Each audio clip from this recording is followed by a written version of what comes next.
everyone. So a few people have had difficulty copying and pasting from a Word document into email.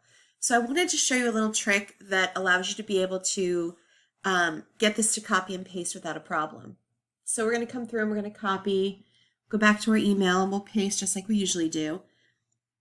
This is where people are having the problem because we can't click on these keep formatting, remove formattings.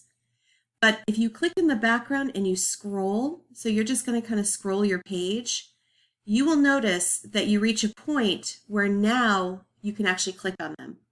So what you're going to have to do is click on that body of the email and scroll up and down until these become black, and then you're able to click on them. So when they are grayed out like this, we can't click, but when they become black, we can click. So then you can click your keep formatting, and it's all set. Please remember to reach out to tech support if you're having any issues. Please let me know if there's anything I can do to help you.